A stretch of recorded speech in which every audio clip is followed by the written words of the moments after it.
New crib, Lofton. Where's that? Austin. Where's that? Texas. Where's that? Texas. New crib, Lofton. Where's that? Austin.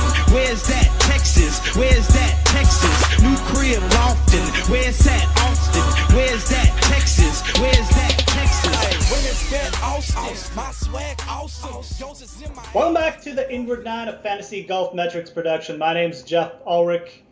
And we got the return of cocky Rory last week at the Arnold Palmer Invitational.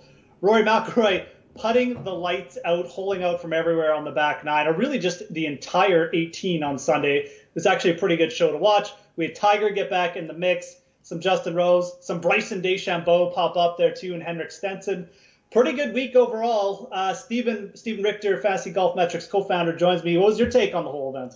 I mean, it was just exciting. Like, regardless of what you were rooting for. I mean, I know a lot of people were rooting for Tiger, whether you had interests, financial or otherwise. It was just so much fun to watch. And I actually spent more time than I have in the last couple of weeks watching, because how could you miss it? You know, Tiger had a chance.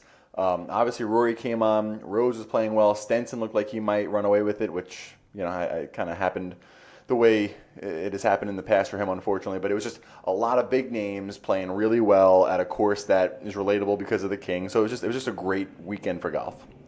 It was good, and I'll tell you something. The guy I was most impressed with was Bryson. Like, yep. I mean, first strokes gained tee to green for the week. I think he was second in approach. He was getting it done, man. Like, I mean, and people, I always say people forget about Bryson. He was so highly touted as an amateur. People just figured it's like sure thing, going to be like top 5 player in the world. Then he sucked, and he went to the Web.com tour and had to grind his way back. But, like, don't forget about him. I mean, when he's on, his iron play is really consistent. He's big off the tee. Like, yeah, he's just another player to throw in. I think he sets up really well for Augusta, too. He's, like, second in par 5 scoring. So, T22 there on his debut. But, yeah, to see him in the mix again was interesting. So, I don't know, man. This cocky Rory scares me, though. I mean, I'll tell you, like, watching on Sunday, I'm like, man, he's like 9-1 to win the match now. He's a favorite at most sports books. I kind of just wanted to pile all my money in there. So should you be? Can you talk me out of that, or is it like? Do you agree he should be the favorite? And what's your thoughts on him going into the Masters? I'm not a Rory hater. Again, he been playing pretty poorly. Didn't he have what was how many? He came stretch? into this event miscut T59. Yeah, I mean it was some absurd stretch for him of not being under par. It was. But let's not forget that he has this talent when he shows up, and obviously he had some conversation with Brad Faxon. Putter was outrageous, but again, it kind of goes back and forth with the conversation that we've been following all year. Is you find the guys that are trending in the ball striking area, and he was hitting it well. It's not like he was hitting it so poorly, but he wasn't putting, and then the putter turned on, and that's what happens when you have one of the best ball strikers in the game over the last decade with a hot putter. They run away with it. So it's not that I'm not deep enough into looking at him for the Masters. I want to see a little more between now and then, but it's not the same. Like it was a big time event. There was a lot of excitement, but having a hot putter at Bay Hill is not the same as being able to putt and get it done at Augusta. So yeah, he should probably be the favorite after that performance, and he's going for the career Grand Slam. So I'm kind of rooting for that as well. If Tiger can't win, I'll probably be rooting for Rory to complete that, because I like seeing that feat. Not many people have done it. I'm not sold yet on well now Rory it's got to be. Yeah, I mean, rational take. I like it. Because like I said, watching it, you just feel like, oh my God, I have to bet this guy at Augusta because he's playing so well. But he really actually didn't even hit the ball that well last week if you look at the stats. Mm-hmm. And I mean, obviously he's Rory. He can still improve that area too. And if he does, he's going to be tough to beat. But this putter came out of nowhere, and whether he's going to be able to putt like that at Augusta is a completely different story. We talked about the greens at Bay Hill being very conducive to guys just getting it online and being true. And you saw that with Rory. I mean, it was an insane performance. Very much akin to what Paul Casey did in a way the week before, where he finally fixed something in his putting stroke. He got more confidence, and on Sunday he just rolled it in from everywhere. Maybe not quite to the extent that Rory was doing it, because Rory was literally rolling it in from everywhere. But kind of a similar story. So it's just another layer of intrigue to the Masters.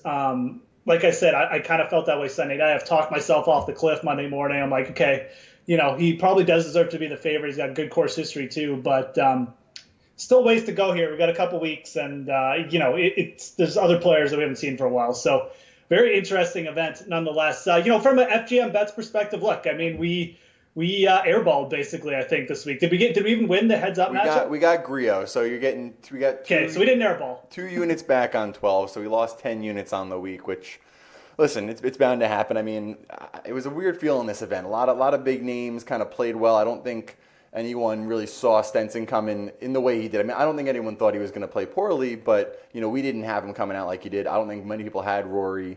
A lot of players played well that I don't think were as chalky in terms of the analytics. So it was tough for us. And listen, we'll saddle back up. We got 2 events to make up for it this week, and I'm looking forward to it. Nice. So I mean, there's obviously, with golf betting, you will have your airball weeks. It's just a name of the game, and especially when you're doing outrights. And I do mostly outrights myself. I'm a kid used to these type of weeks, so it's not that big a deal. But obviously, still going hot with the ROI. Definitely got the Masters coming up. Hopefully, that'll be a big week. But yeah, 2 events this week. First is the WGC Dell Match Play. The other is, I can't even remember the name now. It's a Punta Cana. Oh, man. The Corrales Punta Cana Resort and Club Championship. Thank you. Rookie mistake by me. I mean, there's so much going on this week. I got the draw for the match play coming up. We got Darnell Palmer. But anyways, yeah. So, I like these weaker field events personally. I like them for betting purposes just because you can get some interesting young players at bigger numbers. And I just like watching the weaker field events and stuff like that. They give some lesser known players some time to shine. Wait, I think that's going to be an interesting event. You're not going all in on Griot at 8-1?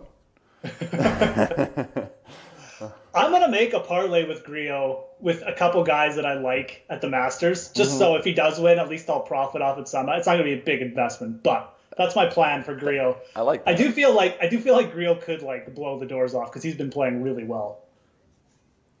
Yeah, definitely a good spot for him. But we'll get to that. We're not going to go through everything like you said. Right. We can't go through all the prices. The brackets aren't even out in terms of like the pods or whatever you want to call them. So we got a lot of prices. We'll kind of just go through it. Do you like this event? I mean, is this an event that you like to watch? I get a lot of mixed feelings. I feel like it divides a lot of people on Twitter. What are your thoughts? I mean, match play is always fun to watch, right? So, and I feel like every year this event does give us some kind of good narrative, like Keegan Bradley trying to fight Miguel Angel Jimenez or something like that. I mean, last year was Jason Day withdrawing, which wasn't really a great narrative, but it was more of a personal thing. But it's kind of exciting. I also feel like by the end of it, I'm just like, God, this thing just needs to end because it's 5 days. There's a ton of matches. By the end, it's just 2 guys have been going forever, it seems like. And by the final, I just feel like it's a little bit anticlimactic. I do like the first few days where there's golf all the time, where there's matches going on and there's exciting finishes to it. So I feel like the first 2 or 3 days are the best. Again, from a betting perspective, it's kind of cool too, because you can bet on the matchups and the outrights and stuff like that. I feel like the weekend, it peters out a little bit for me. And then I'm just like, okay, we're almost at the Masters. Let's just get on to next week. But it's still an interesting event. It's hampered a little bit, I think, by the placement in the schedule being so close to Augusta. And I hope they change that at some point because it's kind of dumb in my opinion. But, otherwise than that, I like match play. For me, it's really exciting to watch. What are your thoughts on it? I really like it. I definitely like what they did by making it group play, kind of like soccer. Just because, again, it gets people – you get to see more golf. It's not just one and done for a lot of these guys. Which, absolutely. Again, it does drag it out. There's a ton of golf for these guys, and then by the time you're right, it's over. By the time it's over, it's so much. But it is fun to see. You don't get to see it often. You only get to see it once a year. The rest of the time with the Ryder Cup or President's Cup, but it's a lot of fun. I think if I can get it done something on PGAtour.com, I think I might do an FG Metrics contest where we'll give away some prizes or something like that, but whoever has the best bracket or something like that. But it's a lot of fun for golf because it's just different and it's instant gratification. You don't have to wait 4 days. How many times do we wake up on Thursday morning and we're so excited or bummed by what the results are right away, but it doesn't really matter because it's the opposite of what happens on Sunday. This time, every single round, there's a result. So I like that aspect. Yeah, no, that's a really good point. That's definitely something about match play. It's that, you win and it's not winning in, obviously, in the early rounds. It's round robin format, but it's very significant. So, yeah, that's a good point. It's instant gratification. Yeah, going forward, I like the venue that they've moved to too at Austin Country Club. I mean, I think it's a good risk reward venue. I mean, obviously Dustin Johnson, John Rahm kind of bombed it around here last year, but a short par 71 Pete Dye design course. Bermuda Greens got some, like I said, the front nine is kind of elevated. It's got some weird elevation changes, and the back nine is kind of along the river there, and it's got some risk reward shots too, but with water in place. So I think this is a cool course too. Obviously, it's a Pete Dye design. I'm not sure how much we should be taking like course history and stuff like that into consideration. I think it's more of just like looking at match play and recent form week. Personally, I'm not sure what your take is on that, but any thoughts about the course or just on how you're approaching this week as far as player wise?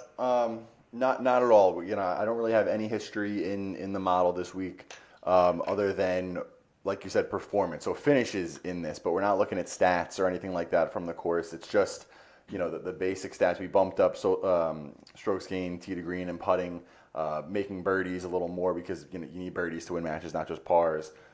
Things like that is what we're looking at. But when it comes to the course, it's man versus man in this case. So I'm a little. I don't see much of an advantage. I mean, listen, the course probably does favor certain people slightly more than others, but I'm looking more at prior performance in match play and how well they've been playing overall than trying to do a course fit like we normally do most weeks. Yeah, absolutely. I mean, I'm taking the same kind of approach and just doing it that way. I think that makes the most sense. I mean, you can definitely fit in some course stuff if you want, but it's a match play. It's a completely different scenario. And obviously, DraftKings rolling out the match play format on their site this week, which is pretty cool. And I'll just quickly go over the scoring. So basically, you're getting points for holes your players win, holes your players have, and then you're losing points if they lose a hole. Holes not played. So basically, if your player wins with like 5 holes left and they just tune out a player, you get points for that too. You get points for winning a match, obviously, and you get points for having a match. And then the bonus points, 3 consecutive holes won in a match is a bonus point. And if your player doesn't lose a hole the entire match, you get 7.5 points. So what interests me is those bonus points are really big. Streak of 3 consecutive holes won in a match is 5 points. No holes lost, like I said, in a match is 7.5 points. I think those are really going to come into play this week because if you get a couple blowouts, a guy like maybe winning like 3 or 4 holes in a row and then blowing a player out, that's 12.5 points right there. What's your thoughts on the structure? You like it or? I hadn't looked too much into it, so I'm interested to talk about it now. I am excited. I'm always excited anytime something new is put in place. Like it's not so much. It's not that I'm not a traditionalist, but I hate the argument that I don't like change. Like I'm always willing to try it. And listen, if it sucks, if it's awkward, if it doesn't work out, I'll scrap it. But anytime I'm given the opportunity to expand my horizon or try and do something different, I'm all for it. So we're going to track the points. We're going to see how it goes, and hopefully it's a format that sticks. I mean, hopefully they made the right moves. But it's definitely going to be interesting to pick because I guess it's for the whole week. So you also have to pick someone that lasts. Plus, you have to consider, the matches they might play. Listen, a lot of it is still kind of luck and crapshoots, but at the same time, it makes another layer of strategy that hasn't been there before. And I almost feel like looking at this, there might be an argument for like in a cash game setting, just taking all 4 players in the same pod and getting all the points from that pod, and then having at least one player move on. And going from there. So, I mean, that might be something to think about. Now, I haven't like crunched numbers and looked at what the result from that might be or anything like that. But obviously for GPPs, you're not going to go that route. You don't want players going up against each other necessarily early on. You want to get as many players through because the winner's probably going to have 3 of the 4 guys in the final 4. But interestingly, that method, if you are playing 50-50s, that might be a route that works out this week. Again, this is all new. We're going to wait and see. Like I said, take a look at those bonuses because they are big. Definitely going to want to have hopefully a couple blowouts in your on your roster. So if you had Dustin Johnson last year, I can't even imagine how many points he would have had because he basically blew out everyone. That's the format this week. So who is we're not going to go through the whole roster because we do want to talk about the other event a little bit and do some Masters talk here, but.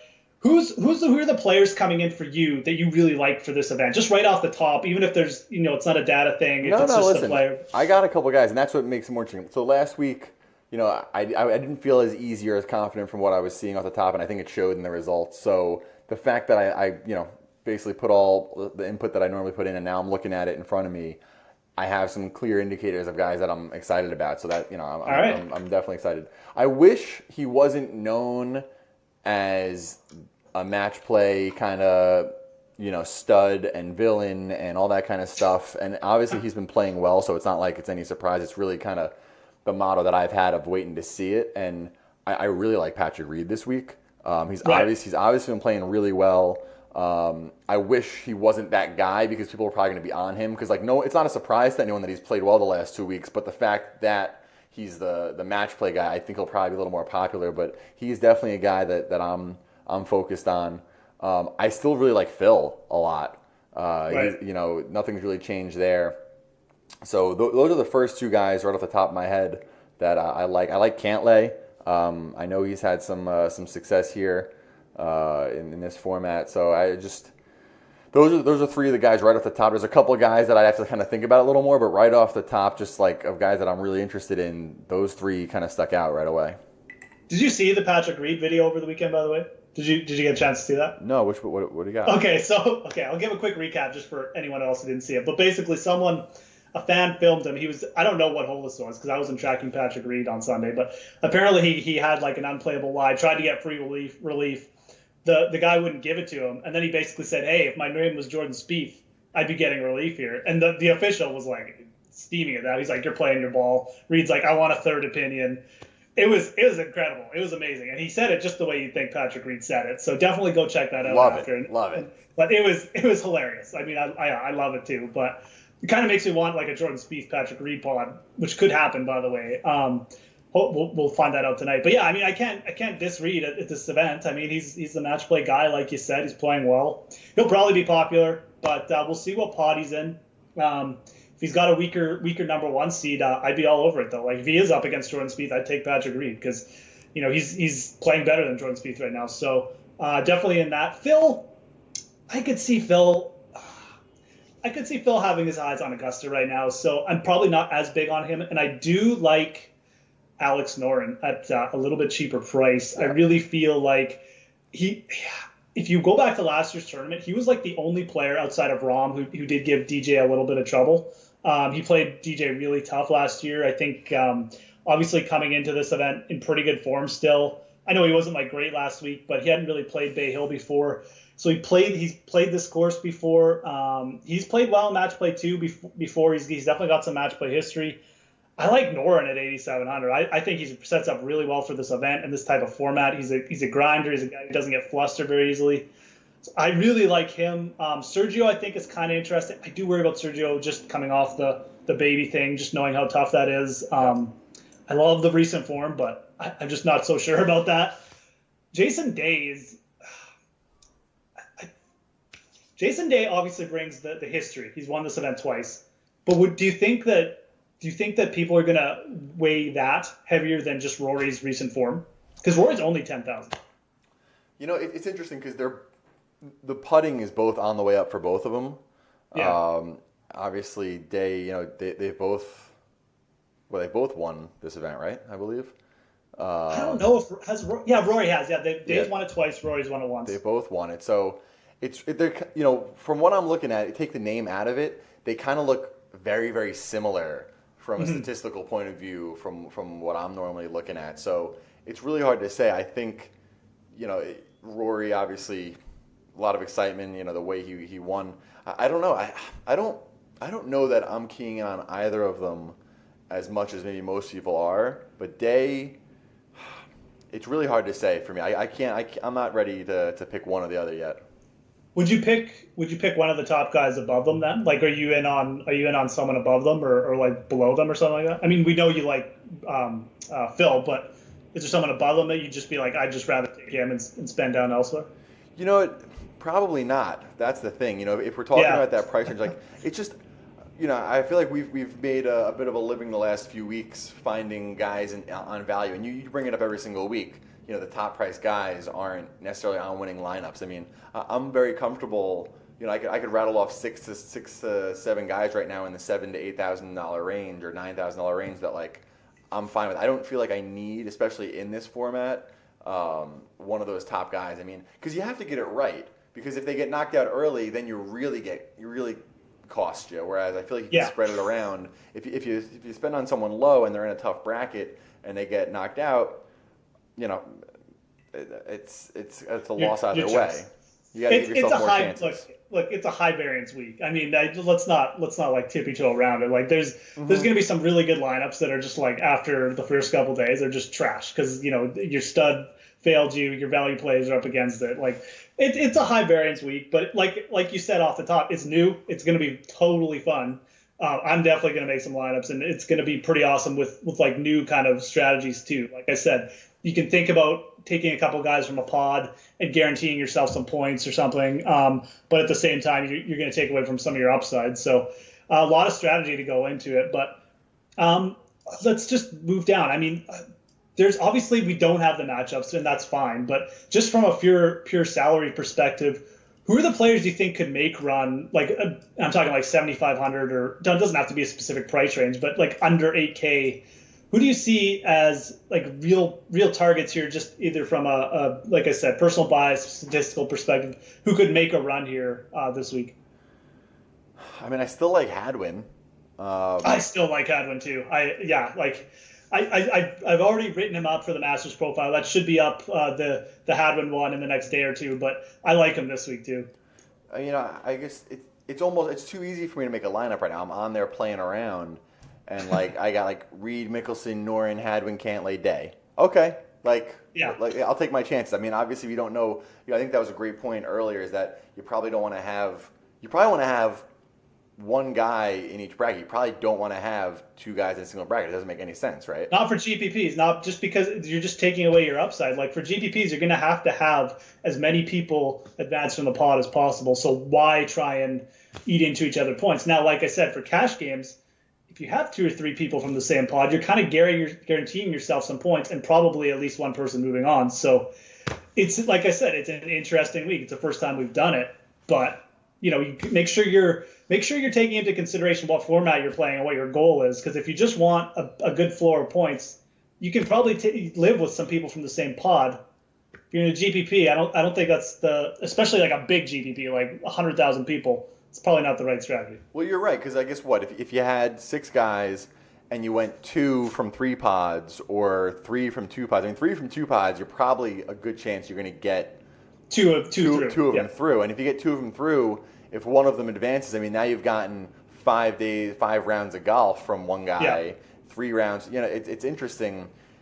I wish I had the time, or I bet there's people out there doing it, but like to run through what the scores would be the last few years, right? And kind of run through all those iterations on what the outcomes would be if you just took people like 4 from the same or 3 from the same. In this case, it's really interesting. Yeah. We kind of got this dropped on us like in the last second. DraftKings was like, oh, yeah, we're having match play now, like a week ago. Okay, well, no time to prepare. But, it's going to be an interesting first year. So going down, I'll just throw this out. Cam Smith makes a ton of birdies. He's 50th in the world right now, so he's right on the Masters bubble. I want to say that no matter what, he's probably going to get enough points from this week to advance and still be in the top 50 because – the top 50 at the end of this week get automatic qualification into the Masters. Mm-hmm. Cam Smith doesn't have a qualification right now. Like he wasn't like top 12 last year. He didn't make the Tour Championship. So he needs to stay in the top 50 this week. But there should be some motivation here because he could lock that up, I think, with an advancement. Like I said, he might get it anyways. But I do like him for this format. Makes a lot of birdies. Kiridesh Appi-Barnrat is the other guy at that range I wanted to throw out. He's won his last 2 wins on the European Tour have been match play events. He won the Super 6 in Perth this year, which is like a half stroke play, half match play event. Yep. But he likes this format, man. And I kind of like Kiridesh right now. I kind of like him for the Masters too, by the way. T15 on his first debut there. So, but he's a player I wouldn't mind looking at too. Obviously depends on the pod, but I like both those guys from that range. Another guy that's below 7, and he had a really good week this past week. And if you remember one of the chats a couple weeks back, I said if I started to see something, I'd mention it. Charlie Hoffman. I think I'm seeing trends on both the secret stat and the putting. Even though the putting is a little below where he normally is, it's on the way up. I could definitely see him at 6,900 being an interesting play. Yeah, no, I mean Hoffman definitely a guy, another guy from the Masters who's got a really good course history. Obviously, first round leader there last year. So on the way up, though, I mean, definitely agree. He's played pretty well. I believe a couple weeks in a row now. What did he do at the Valspar? Oh no, he's cut at the Valspar, but he had a really strong week last year. This past week, last week, yeah, at Arnold Palmer, a good par 5 score. So I mean, I like that play too. Zach Johnson's playing okay. He's got a pretty decent match play. He's actually got a good record at this event. He got blown out by DJ last year, but like I said, DJ blew out everyone. So yeah, definitely some interesting values there. Let's is there anyone else you want to talk about? I will say this: Mark Leishman played pretty well last week too. I feel like we haven't mentioned Mark Leishman like once this year, and I just wanted to bring him up. No, not since like the first pod where we were all excited and we locked in our bet. I locked in that bet 40-1 like the first week, so now I'm like, oh, it's not so bad. I did, since we mentioned it, I did throw some money on Hadwin at 125-1 for the Masters, so I'm gonna throw that out there. I know it's just at that price with how well he's playing, but for this week. You mentioned him in one of your blurbs, Pat Perez. I don't mind what I'm seeing there, but that's pretty much it. I mean, in terms of getting really excited about anyone, if Luke List can start putting again, he's playing as well as he has in terms of a ball striker. But other than that, I think I've mentioned the guys that I've keyed in on before. Listen, before we can actually get the pods and see who's going to be playing against, like these are the guys that I like before that. Yeah, exactly, and. I will say, the draw's actually starting soon, but yeah, we obviously won't have time. But the only bet I've made on this event is Noren. I think 40-1 is pretty fair. His price might actually drop if he gets like a good draw too, so I just locked that in. I do like that Hadwin bet for the Masters too, like I mentioned, and his write-up will be up soon, but he's 150-1 in some places, and I'll probably wait till the week of just to get some like top 6, top 7 each way on him, but he played well at Augusta last year for a guy who was like getting married and stuff. He's playing better right now. His putter just hasn't warmed up yet, but if it does, I think he could be in play. Maybe not for a win, but like a top 5, top 10. It's just an equity play for me because if I get him at 125 and then he is up there, and I want to hedge or do anything like that, it's just a price that it's a high price for a guy that we've been riding for a while, and I'm not seeing any signs of it going the other way. Absolutely, yeah, and I mean we're only a couple weeks away, so let's move on to my favorite event, which I can't even remember the name of now. This is the wrong. I've got the wrong. What's it called again, Steve? Throw it out there. It doesn't say it on the top of the guide. I realize I sent you. It is the Corales Punta Cana Resort and Club Championship. There you go. Okay, now I see it. Yeah. So first year event. This course was played as a web.com event the last couple of years. So there's a little bit of course history with these guys because the field is basically a web.com field. Like it's players with PGA Tour status, but they were all on the web.com like a couple of years ago. So just to keep that in mind, there are players with actually like a couple of years of playing history on it. Let's see. The course itself is basically, it's kind of long. I think it's 7,500 yards, 7,500 plus yards, but it's wide open fairways. The scoring, if the wind doesn't get up, the scoring is probably going to be pretty low there. It's kind of like just grip it and rip it wherever you want, and then you just have to putt well event. That's the way I've heard it described anyways. The person who won there last year was Nate Lashley. I think we actually have him ranked pretty high, probably part of the reason because he won last year. And I'm not sure who won in 2016, but that's kind of what I got so far on this event. Only guys I've touched on for bets thus far have been Trey Mullinax, who's I think in our first class, and Derek Fathauer. You know what's interesting? Nate Lashley, so he is in our second class. We have him ranked around 12th. I do not have anything for the web.com finishes in there. So the fact that he won there and he was already up there, I mean, in the field, the name is actually familiar because I've seen him in what I look at. In the field, he's ranked 3rd in Secret Stat this week and 20th in form. So it's interesting. I didn't realize he was ranked as high with that win. So definitely something to look at there. I mean, if he won here already, because again, I hadn't taken any of that into account. I hadn't looked into what the prior He won at success. minus 20 last year. He shot 70, 65, 67, 66. So by one stroke over Augusto Nunez, who I don't know. He's in Seth the Reeves, field. Tyler Duncan, Rafael Campos, all minus 18. So there you go. That was what happened at this course last year. What's really interesting, and just because by nature of the field, I don't know if you noticed the ranks who we have second. But We have second. Oh, yeah, Furyk. Jim Furyk. I mean, it's funny because, when I put the guide out and I submit everything into the system and then it spits it out for me, it's pretty tight up top. But, like, the drop-off is crazy right now. I mean, we got Grillo ranked first, and then Furyk up there even at 9.56. And then the next one is Piercy at 8.79. And then it drops off like I had to scale, because the way we do the classes is it's like a distribution. So, like, the top, like, it's usually around the top 5% make it to the first class, and the next like 10%. So I had to change the numbers a bit because you can still have a score of like a 6, which it's all relative. It doesn't matter if it changes from week to week, but like a score of like a 6 in most weeks would be like fourth class, but it's still in the second class this week just because it was hard to get a power ranking for some of these players with the limited data. Right. Yeah. I mean, exactly. I mean, you didn't have the web.com event, like I said, where most of these guys have been playing. There's a couple European Tour players in the event too. Chris Wood is here. Yep. Who's a pretty quality player. I'm not exactly sure what his recent form is, but I don't think it's that great. Fabrizio Zanotti's in, who's actually a pretty solid player too.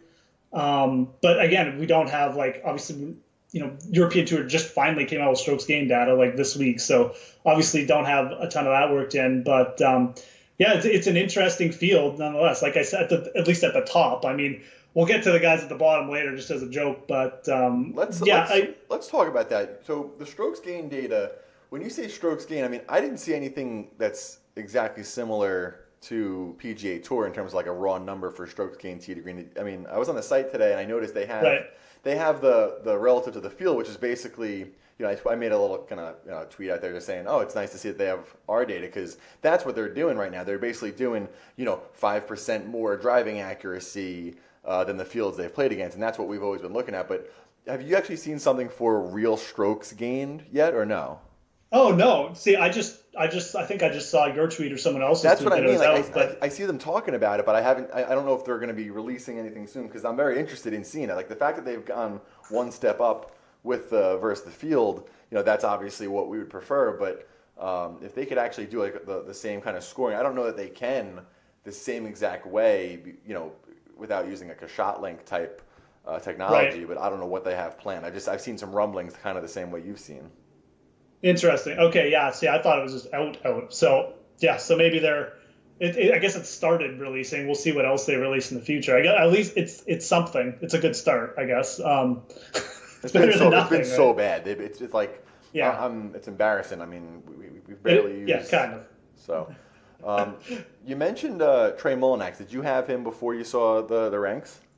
I did. I know he played well at Valspar. I just know he's a quality player. A guy who top 10 at the U.S. Open last year. Really good ball striker, and he putted well at Valspar too. And he was 11th here. I think it was in 2016. Just let me check that. Yes, he was 11th here in 2016, so he's played the course before. So a lot going for him. He's 40-1. I just hopped on that right away because I like his chances this week. Let's put it that way. I think I can definitely get behind that. Let me see what else we got here. I also think Patrick Rogers sets up well for this week. I mean, I think 22-1 for Patrick Rogers. He kind of is in the same boat as Bryson. People just forget about it. He's a pretty highly touted player when he came out. And he's done well at these sort of like resort courses before. He's putting really well recently, isn't he? Yeah, he's definitely trending in the right direction. We were definitely interested in him the last couple weeks or so. We didn't get to pay off, but he was a longer shot for us. I definitely like in this field again. You got to think it's all relative because if a guy's not playing well, he's not playing well. But if he's playing decent to well in this kind of field, he really could come out. Because there's a handful of players, like you said, Grillo earlier. I don't know if he's going to come back to the field. Maybe he's kind of on the way down, but he's been playing well. Grillo is way above this field. Like it's kind of funny that he's even here. So there's a handful of guys that shouldn't even be playing here, but it's their only option. So it'll be interesting to see. But it's like you said, and it's the same style of course. It's like Puerto Rico Open last year. DA points, just he just found something. He putted the lights out last week and he won. And it's going to be the same type of course. It's an easier course. If the guy's a decent ball striking week and he gets hot on the greens, you could see just someone who's like 200 to 1, like I don't know, like David Hearn, who hasn't made a cut in like forever, but is still a decent player. And when he gets hot, he can make a ton of birdies on an easier course like this. Just come and blow off the doors. So that's the kind of event it is. I do like those two young guys at the top. I still like Fathauer too because he can putt as well. But don't be shocked if like Jason Gore or like Greg Chalmers wins this event because it's just the way these ones go. How about Kelly Craft? Is he playing? I like him this week. I'll tell you that. Kelly Craft, we have him just in the top of the second class. Interesting. We have him ranked number 1 in Secret Stat. So I got him 12th in trend, 21st in form. He's made 4 of 8 cuts recently, but that's not that terrible compared to some of the fields. So definitely in the right direction. A guy that I'm going to be keying in on. I don't mind that at all. 34 to 1, pretty fair when you think about. Rory Sabatini, 20 to 1. And he's made his last 3 cuts. I mean, he finished. Yeah. He was 31st at Valspar, 8th at the Honda. Barely, kind of limped in at Genesis, but those missed cuts, they all happened, a month and a half ago. So he's made 3 straight cuts and he's playing well. So it's definitely something I'll key in on. I think it's a decent number. I think I see him at 35. You see him 34 to 1 in that range. Yeah, in that range. He's. Like I said, Chris Wood, who's a good player, but 23 to 1 at this event, I don't know. Paul Dunn is another good European player who's in the field. I actually think is a good setup for him. He's a really good putter too, by the way. But 30 to 1, I don't think he's got much good recent form either. And again, these Euro players coming over to play in the States, it's just a little dicey sometimes. And I know it's like the Dominican, so it's not really the States, but still, I'd probably take Kraft over both those guys that number. I don't mind it. I mean, he's probably good enough to win on the PGA Tour in this type of event where he'll have a little bit more confidence. So yeah, definitely don't mind it. Who's your favorite guys from? I mean, we just got to talk about the bottom of this field for a sec because okay, so Jonathan Kay, Stephen Bowditch, Tommy Gainey, Brandon DeJong, Frank Licklider II, Len Matisse, and Tony Romo. Well, you realize, and I spoke again, I've kind of dropped that, we know the guy that does the pricing at FanDuel, and I sent him a text today, and I was like, hey, did you see DraftKings priced Romo above Bowditch? And he's like, yeah, so did I. And I'm like, what? Like, explain. So, it's more of a novelty factor. I think it's kind of like at that price point, no one's really interested in the fact that there might be someone that says, I'm going to take Romo. I kind of get that to an extent, so it's just interesting. Romo's going to be 5% owned, man. Romo's going to pay for the rake this week, 100%. It's crazy. Let me look at this. He is. In 2 contests, Romo is higher priced than a 2-time PGA Tour winner. I don't even mind Bowditch. It's 500 to 1, man. I mean, that's the price he was when he won the freaking in Texas. So, I mean, I don't know. It's honestly, I put $3 on Brandon DeJong. I'm not even ashamed to say that. He's our DeJong is our second ranked guy under 7,000. I filtered out our guide to below 7 to see what we're working with here, and we have 3 guys in the second class. Putnam, who I've been tracking, and I'm trying to get him to do something. DeJong and Eric Axley. Nice. Yeah, no, the bottom of this field is crazy. Seeing Len Matisse, I threw on the 2003 Masters because it's a year rear one, and I have the sentimentality from the Canadian perspective, but I kind of feel bad watching it now for Len Matisse. The guy was just on fire that day, shot a 65 to end the round. If I was a Canadian, I would have been cheering for him. So I saw him in this field. I thought it was funny because I was rewatching that. You can find all the old Masters rounds final rounds on YouTube now. It's awesome. So I'll be watching that the next couple weeks. But this field is ridiculously bad at the bottom half. It's going to be fun though. Like I said, I mean, get to see some of these young players and Romo. Probably, I don't know. What's your prediction on Romo? Is he going to break 80? Yeah, I think he breaks 80. It's a pretty easy course too. Easy from a tour perspective. Well, that's what I said.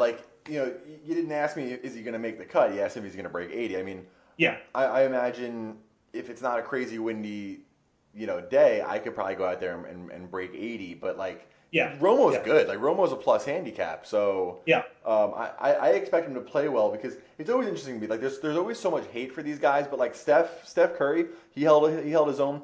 It's the one thing that I always think about if I had to play in an event, and I'm nowhere near like that ability. I shouldn't act like I'm that's what I'm trying to say. It's just I don't know what it's like to be in that atmosphere. So to get there and have to play, I don't know. But these guys that have played in these types of sports, like Steph Curry, like Jerry Rice, like Romo, like they're not going to feel that kind of sense of pressure. Like they've been in that scenario, so like that's not unknown for them as like it would be for a normal amateur. So I'm not concerned. And if the course is easy, like it is, like if we're talking like minus 20 something to win, then yeah, I think he's going to break 80 probably both days. But 75-75 doesn't mean you're making a cut anywhere on tour.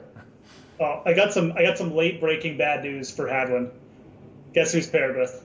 Oh, Reed? Dustin. No. He's in Dustin's group. He's Dustin Johnson, Kevin Kisner, Adam Hadwin, Bernd Wiesberger. So I like it. It's actually outside of DJ, I like it. Maybe he catches DJ off guard. Yeah, absolutely. No, the rest of the group is good. So, or maybe you take DJ and Hadwin. I don't mind that. That's interesting. If you're going that route, maybe. What is DJ going to do? I mean, is it just me or does it just feel like he hasn't played at all? Like I'm kind of like confused as to what to expect from DJ. Yeah, I don't know. That's the thing with these. I mean, we see like Rory and Casey win, and then it's like Dustin hasn't played for 2 weeks, and it's like, oh, where's Dustin doing? I don't know. It's kind of interesting. I think he usually plays the shell too. So we'll see if he plays. He's like a half withdraw, possibly. Yeah, right. Yeah. I get when he's not playing for a couple weeks at a time. I get my news from Paulina's Snapchat profile. That's the only thing I know if he's like anywhere near a golf course or where he is in the world, because it's not like he's posting or doing anything. So that's hilarious.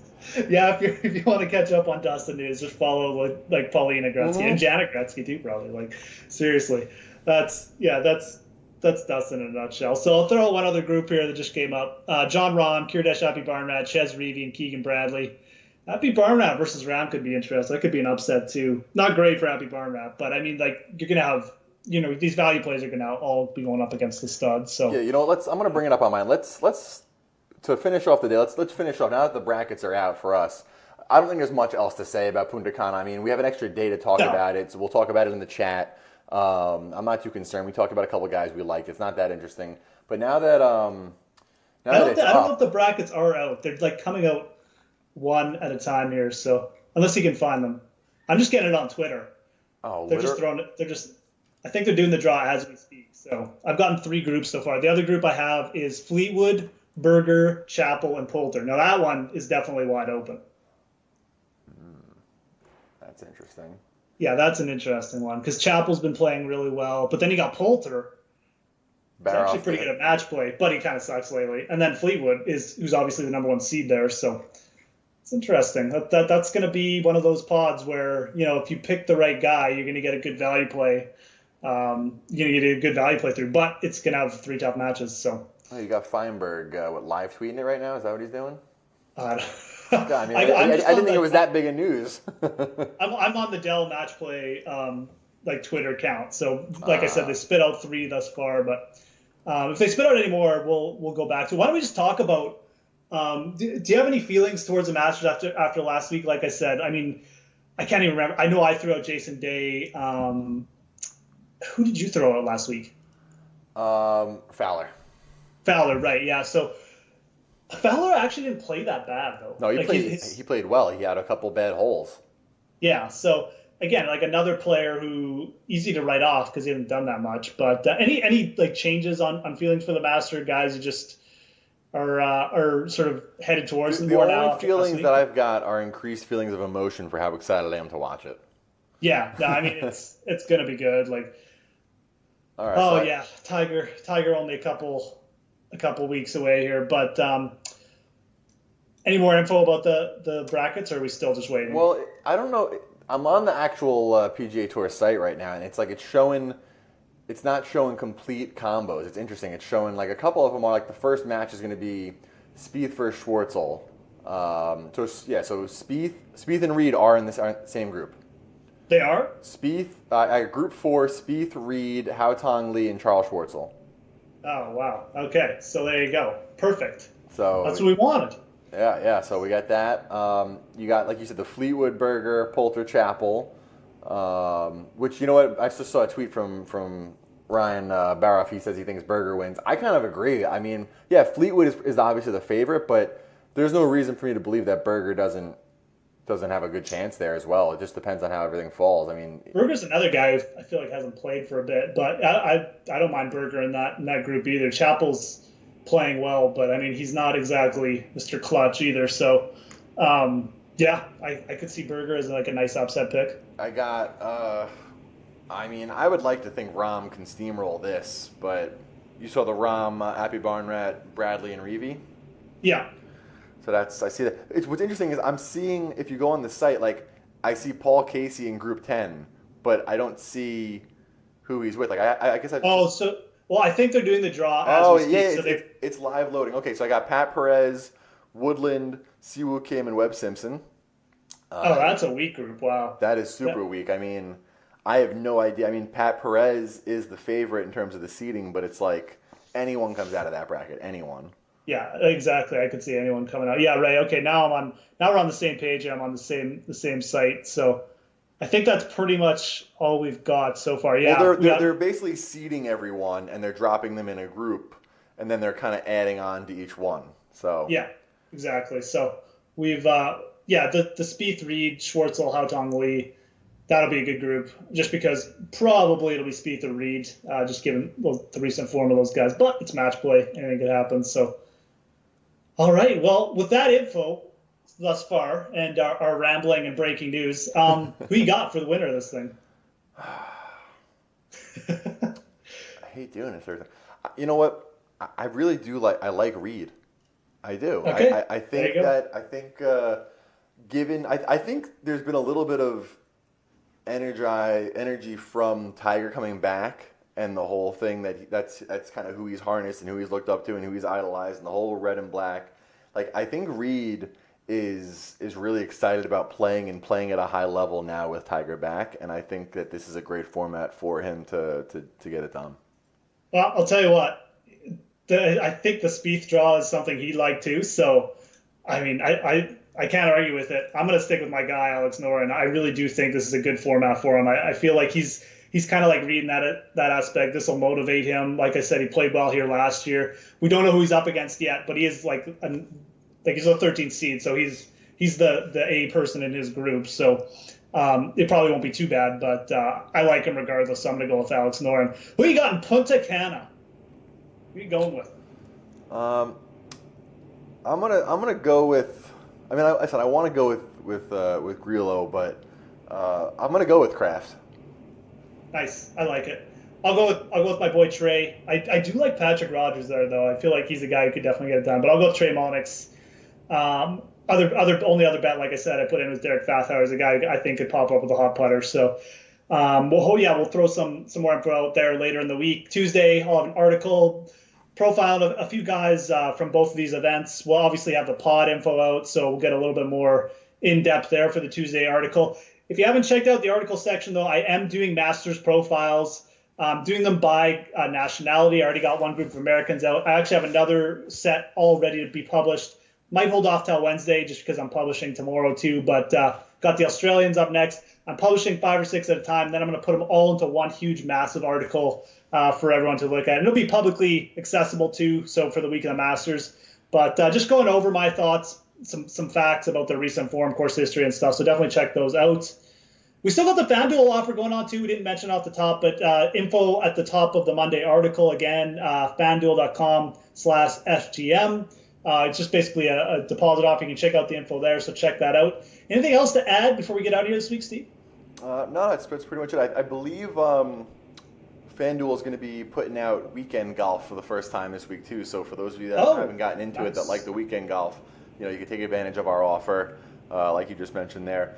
I think stay tuned, but I mean it might make more sense to do our private chat tomorrow night, Tuesday night. So I got to see, I got to see if maybe we'll do that and then we'll get a Wednesday night off for us instead of that grind that we normally have. So we'll let everyone know. But other than that, listen, two events is better than one, right? Yeah, and we got 5 days. So I mean, tons of golf this week.